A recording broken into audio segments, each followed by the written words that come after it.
Eu creio que Deus vai abençoar a sua vida. Por isso eu quero te convidar a abrir a sua Bíblia.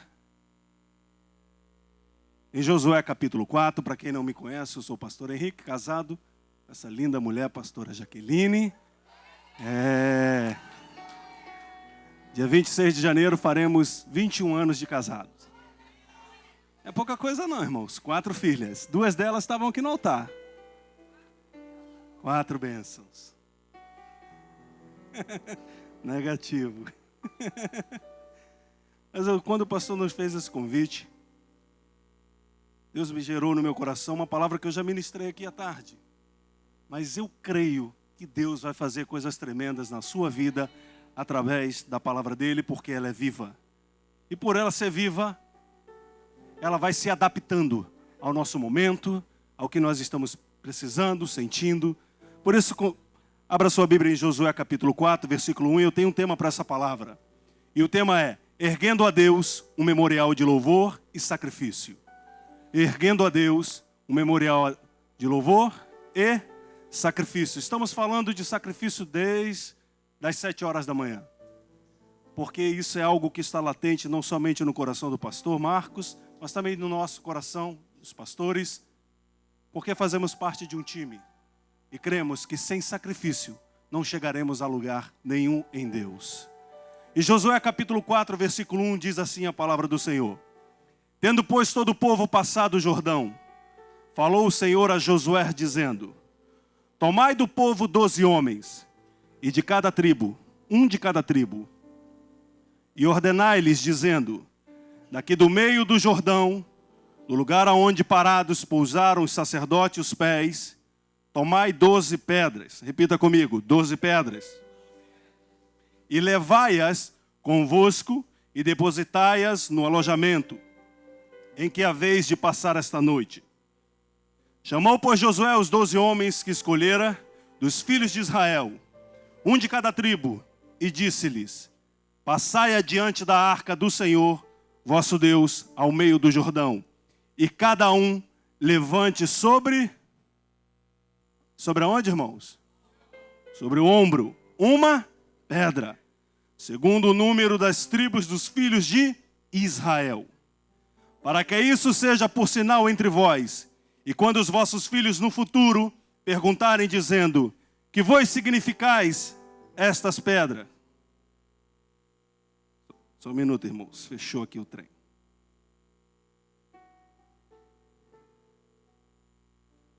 Versículo 7. Então lhes direis que as águas do Jordão foram cortadas diante da arca da aliança do Senhor, e passando ela, foram as águas do Jordão cortadas. Estas pedras serão para sempre, por memorial aos filhos de Israel. Versículo 8. Fizeram, pois, os filhos de Israel como José ordenara, e levantaram 12 pedras do meio do Jordão, como o Senhor tinha dito a Josué, segundo o número das tribos dos filhos de Israel, e levaram-nas consigo ao alojamento, e as depositaram ali. Levantou, versículo 9, levantou Josué também 12 pedras no meio do... Aonde? No meio do Jordão, no lugar em que parados pousaram os pés dos sacerdotes que levavam a arca da aliança, e ali estão até o dia de hoje. Naquele dia o Senhor engrandeceu a Josué na presença de todo o Israel, e respeitaram-no todos os dias da sua vida, como havia respeitado a Moisés. Glória a Deus. Eu quero ministrar nessa noite, nessa tarde, já entrando na noite, sobre a importância de levantarmos altares a Deus. Altares de louvor, mas altares também de sacrifício. E nós vemos aqui que Deus dá uma direção a Josué, para que quando eles atravessassem aquele rio, era para que daquele rio retirassem 12 pedras, para que fosse levantado um altar, um memorial a Deus, como referência aos filhos, à geração futura, do poder de Deus. Então Deus dá uma direção a Josué: levanta de dentro do rio 12 pedras para levar a Gilgal. Mas se você ler e prestar atenção, você vai ver que Deus não manda Josué levantar 12 pedras dentro do rio. Este altar, esse primeiro altar que Josué levanta, ele levanta por conta própria.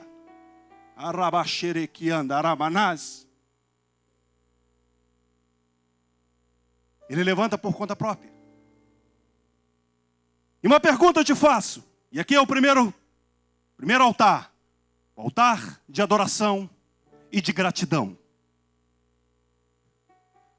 Por que e para que Josué levantaria um altar dentro de um rio? A qual, quando eles saíssem dali, as águas cobririam.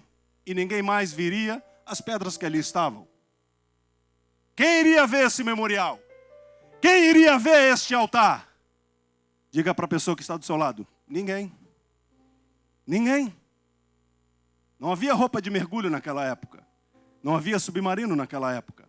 Então ninguém mais viria aquelas 12 pedras erguidas como memorial a Deus. Mas fala algo para a pessoa que está do seu lado: mas Deus viu. Fala de novo: mas Deus viu.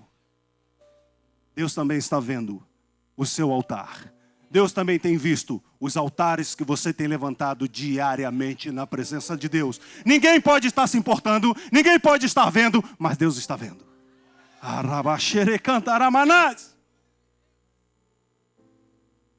Sendo assim, um altar levantado dentro do rio não teria nenhum sentido. É verdade. O próprio Jesus declara em uma parábola dizendo: de que serve pegar uma lamparina, uma candeia e colocar debaixo de uma cama? Não vai iluminar a casa. Porque quando você pegar uma lamparina e o objetivo for trazer luz, você deve colocá-la no lugar mais alto para que a luz invada todas as trevas, toda a escuridão. Então não havia sentido algum colocar um memorial, um altar, dentro de um rio a qual as águas iriam submerger.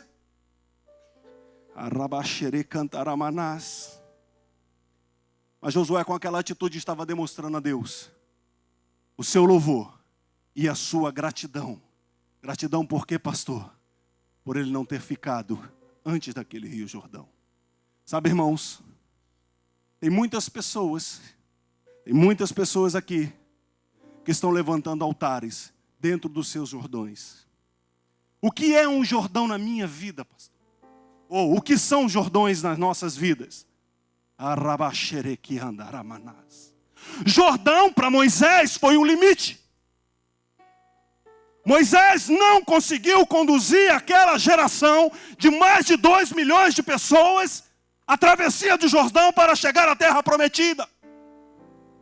Mas naquele momento, Deus, após a morte de Moisés, capacita Josué a liderar aquele povo. Então naquela hora, Josué estava com aquele altar que Deus não havia pedido, falando para Deus: muito obrigado.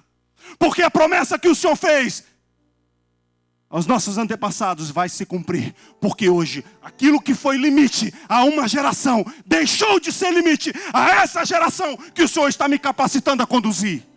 Erabaxere cantaramanás.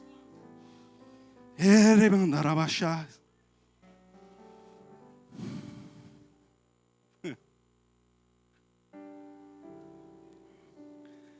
Josué estava através desse altar encerrando ali, naquele rio, naquele momento, um ciclo na vida daquela geração. Estava terminado ali um ciclo de murmuração, estava terminando ali um ciclo de vergonha, estava terminando ali um ciclo de perseguição e de humilhação. Estava acabando ali.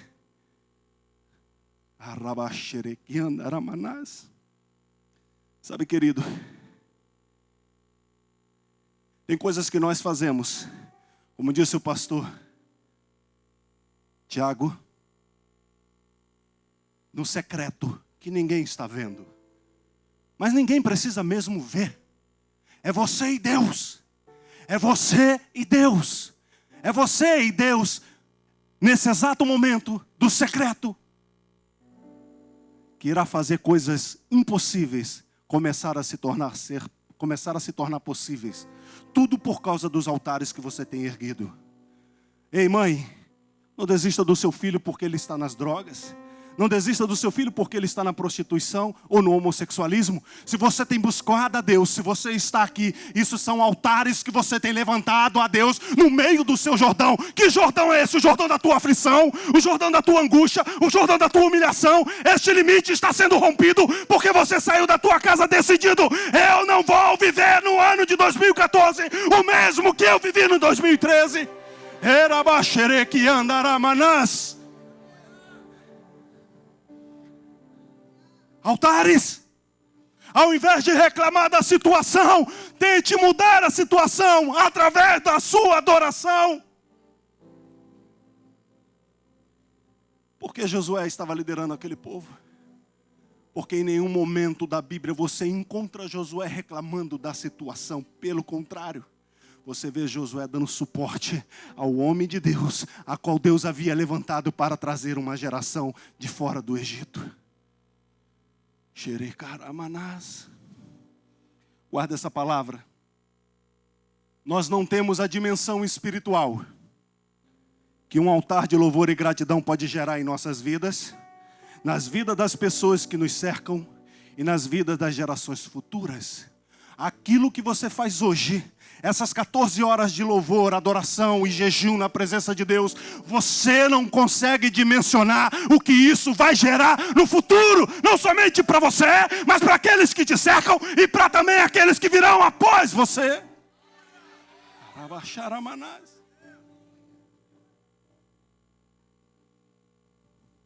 Deus tem visto o seu esforço. Talvez existam pessoas aqui que perderam tudo, ou praticamente tudo, nesses dias de enchente. Mas você está aqui.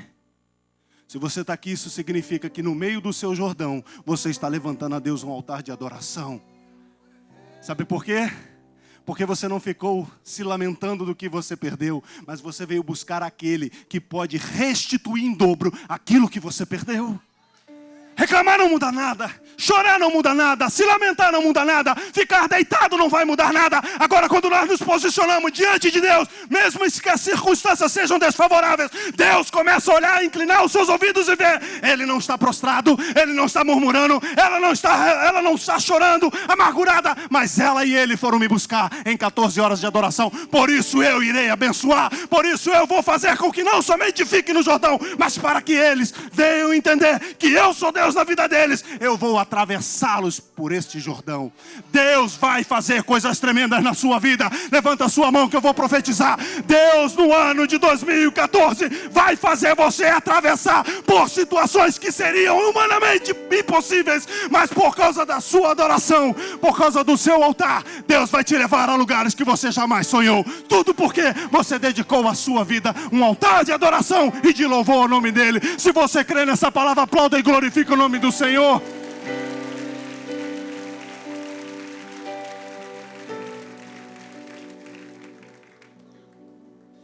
Nós não sabemos como você chegou aqui, mas Deus sabe.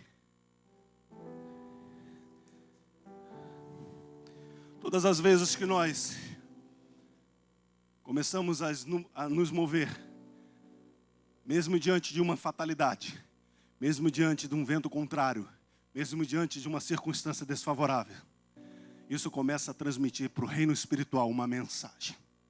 Uma mensagem.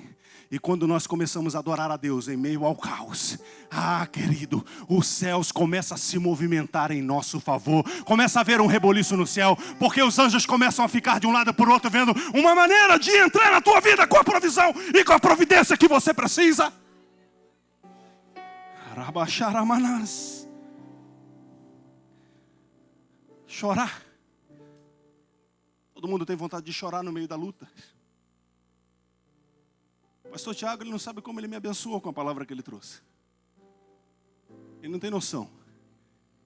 E quando ele falou da avó dele, que no meio de uma adversidade estava cantando louvores a Deus, a minha memória veio, se reportou a uma lembrança de quando eu ia passar alguns dias na casa de uma avó e de um avô, Elvira e Jander, que moravam no leprosário em Betim. Eles sem nariz, ele sem orelha, sem dedos. Mas eu nunca vi, garoto, eles murmurando. Todos os dias, às 6 horas da manhã, ela fazendo um café, cantando: o Senhor dos Exércitos vive, disse Eliseu. Todos os dias fazendo almoço, louvando a Deus. Fazendo a janta, louvando a Deus. Motivos para murmurar, para reclamar, eles tinham. Mas aquilo que eles estavam fazendo no meio do Jordão da vida deles, estava plantando uma semente na minha vida.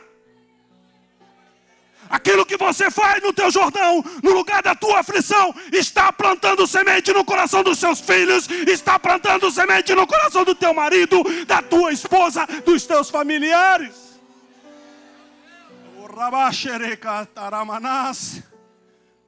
Fala para a pessoa que está do seu lado: não desanima não. Não desista não.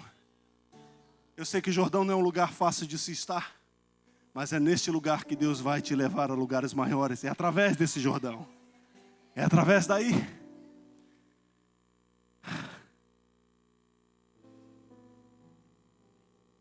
E Josué não sabia. Porque, como eu havia dito, nós não conseguimos dimensionar o poder de um altar de louvor e gratidão a Deus. O poder que isso tem, a dimensão que isso leva. Aquele rio, naquele momento, foi, pastora Ana Paula, marcado por um homem de Deus. Marcado com um sinal profético, marcado com um altar profético, marcado com algo que iria para gerações futuras ser motivo de bênção. Jordão passou a não ser mais um rio comum. Fala para a pessoa que está do seu lado: a sua casa pode deixar hoje de ser um lugar comum. A sala de aula que você frequenta pode deixar hoje de ser um lugar comum. O seu casamento pode deixar hoje de ser um lugar comum. As tuas finanças hoje pode deixar de ser um lugar comum. O seu ministério, o seu chamado pode hoje, através do teu altar de adoração e gratidão a Deus, deixar de ser um lugar comum. Como assim, pastor? Eu não vou ler o texto, por causa da hora.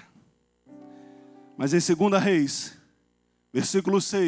capítulo 6, versículo 6 diz que os discípulos dos profetas estavam vendo que o lugar a qual eles estavam habitando era estreito. E eles decidiram ampliar o lugar onde eles estavam. E eles foram, tomaram um machado emprestado e começaram a cortar madeira para fazer um lugar maior. Mas diz a palavra que o machado caiu dentro do... Qual era o nome do rio? Qual era o nome do rio? Jordão. Chega o profeta Eliseu e pega um galho, joga sobre o rio, e o machado começa a... Por que o machado flutuou? Porque aquele rio não era um lugar comum. Aquele rio deixou de ser um rio de perdas. E porque ele deixou de ser um rio de perdas, ele não poderia reter aquilo que era para construção, para ampliação da obra de Deus. Tudo que caísse no rio Jordão, debaixo de uma palavra de um profeta, teria que flutuar. Eu quero dizer sobre a tua vida nessa noite: nada mais vai se perder na tua vida depois do teu altar de adoração. O tempo de perda acaba hoje, em nome de Jesus. Se você crê, aplauda o nome do Senhor. O Rio Jordão foi obrigado a devolver. Em 2 Reis, capítulo 5, no versículo 12, diz que havia um general de guerra, cheio de medalhas, muito honrado, um vitorioso. Mas diz a palavra que debaixo de todas aquelas medalhas, naquela vestimenta havia lepra. O nome desse general era Naamã. E a palavra do Senhor diz que havia uma serva na casa dele, que mencionou que havia em Israel um profeta. E que esse profeta seria um portador da voz de Deus. E aquilo que ele liberasse com autoridade aconteceria. E Naamã vai até esse profeta. E esse profeta não recebe esse general. Porque Deus estava tratando ele até ali. Mas não vamos entrar nesse detalhe. E diz a palavra que o profeta diz: vai e se banhe 7 vezes no rio. Qual o nome do rio? Mais uma vez, qual o nome do rio? Jordão. E no versículo 13 diz que o general Naamã questiona: não são os rios da onde eu venho, da minha cidade, mais limpo, com mais variedades de peixes, com uma água mais potável do que este rio? Este rio é sujo. Por que tomar banho num rio desse se eu tenho rios melhores lá onde eu moro? Só que tinha uma diferença. Os rios da onde vinha Naamã, da cidade de Naamã, dentro deles não haviam um memorial, um altar de adoração a Deus. E quando ele se banha naquele rio Jordão, ele é curado. Querido, não importa de onde você está vindo, não importa para onde você está indo, o que importa é o que você tem feito na tua vida, através da tua adoração a Deus. O que importa é o que você está plantando na tua vida hoje. Naamã foi beneficiado por uma atitude de Josué, que Deus não havia pedido. Os rios de lá poderiam ser mais belos, mais limpos e com mais variedade de peixe, mas lá não havia a presença de Deus. Você precisa entender, pode haver casas maiores e melhores do que a tua, mas talvez na casa que hoje você reside, e eu sei que é por pouco tempo, porque Deus te levará para outra maior, ali precisa ser o lugar da habitação de Deus. Tudo que eu tenho, o que eu possuo, é diferente do que o ímpio tem e possui. Ele pode ter até hoje melhor, mas o que eu tenho, o que eu possuo, foi comprado através, com dízimos e ofertas, através das minhas semeaduras. Então ali existe um altar de adoração. Então é diferente, porque ali tem presença de Deus. Ali tem presença de Deus. Diz a palavra do Senhor em Mateus capítulo 3, que João Batista estava falando sobre Jesus. E quando ele olha, vem Jesus caminhando em sua direção. Ele disse: é esse que eu não sou digno nem de arrancar dos seus pés as sandálias. E Jesus estava indo a João Batista para fazer o quê, queridos? Para se batizar. Mas para se batizar aonde? Para se batizar aonde? Para se batizar aonde? Fala alto. No Rio Jordão. Rio Jordão. Rio Jordão deixou de ser um lugar comum, porque diz a palavra do Senhor que quando Jesus sai daquelas águas, a palavra de Deus diz que o céu se abre, uma voz é liberada e ela diz: eis o meu filho amado, a quem eu tenho prazer. Querido, em nome de Jesus, não importa os seus Jordões, o que importa é o que você está fazendo dentro dele, porque o que você está fazendo dele, você ainda vai ouvir dos céus uma voz dizendo: é meu filho, é minha filha. Então eu tenho um compromisso, então eu vou mudar a sorte. Então 2014 será diferente. Se você crer, aplauda ele.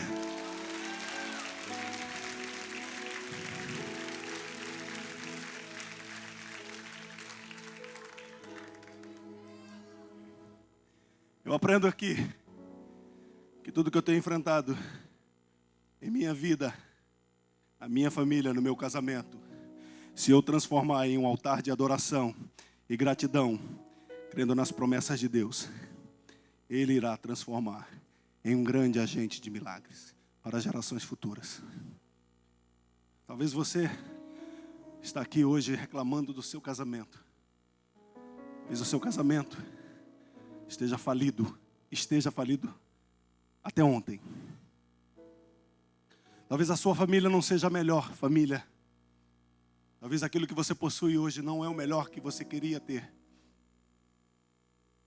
Mas aprenda algo. Deus tem o poder de transformar aquilo que é veneno na nossa vida em antídoto. É da serpente do veneno da serpente, que se extrai um antídoto contra o próprio veneno.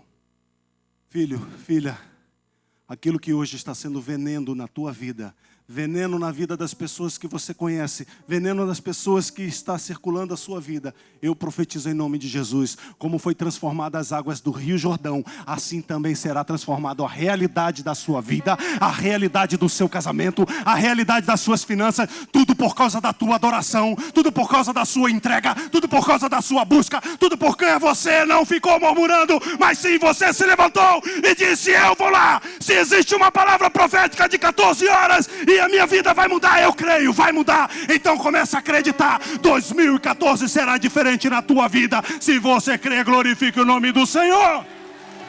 Aleluia. Era baixará ere cantaramanás.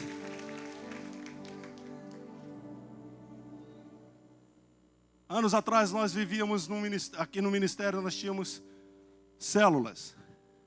E na minha casa havia uma célula. E a célula era bem cheia. Eu pastoreava 2 células. Mas eu morava na casa que era dos meus pais. E a rua não tinha calçamento. E lá, todas as vezes que chovia, e às vezes chovia, na maioria das vezes, no dia de célula, de culto. E aí, eu ficava com dó dos irmãos que chegavam com o pé cheio de lama, reclamando, deixava o carro na rua de baixo. E aí uma vez eu falei: Deus me deu uma direção, para de reclamar. Você é profeta nesse lugar. Então para de reclamar, mude essa situação. E eu uma vez cheguei aqui, pastor, Deus me deu uma direção, e eu falei com o pastor Marcos Campos. E eu pedi a ele: você me arruma um pouco de óleo, da unção, mas eu preciso de 1 litro. Para que 1 litro? Não, porque eu vou fazer um ato profético lá na minha rua, porque eu não aguento mais pisar em lama. E ele disse: que ato profético? Não, Deus me deu uma direção para pegar alguns cacos de asfalto. Pastor Marcos, acho que se lembra, né? Que eu falei isso. Pegar alguns cacos de asfalto, colocar nas encruzilhadas e vir derramando óleo sobre eles e profetizando ali calçamento. E aí eu fui conversar e ele falou: não, está na benção. E eu fui conversar com um amigo meu, teólogo. E, irmãos, porque o camarada riu tanto que ele quebrou a cadeira. Mas eu não me abati ali, porque Deus falou comigo, Deus não falou com ele. Querido, quando Deus fala algo com você, é contigo. Ele não está falando com a maioria, Ele está falando com você. Se Deus te dá uma direção, é você. Se Deus falar com você, não é com mais ninguém, é contigo. Não tente fazer com que as pessoas comprem os seus sonhos, compre a promessa de Deus para a tua vida. A promessa Ele fez a você, a direção e a ideia Ele deu a você e não a ninguém. É por isso que eles não vão acreditar. Eu fiz isso, peguei aquele povo, alguns foram embora com vergonha, claro, maluco, né? E fomos, pá. 6 meses depois, irmãos, para a glória de Deus, a rua estava toda calçada. Está calçada até o dia de hoje. Sabe o que isso significa? Existem situações na sua vida, existem situações na sua casa, que não é natural, é espiritual. Coloque ali um altar de adoração e gratidão a Deus. Você vai ver que vai haver mudança.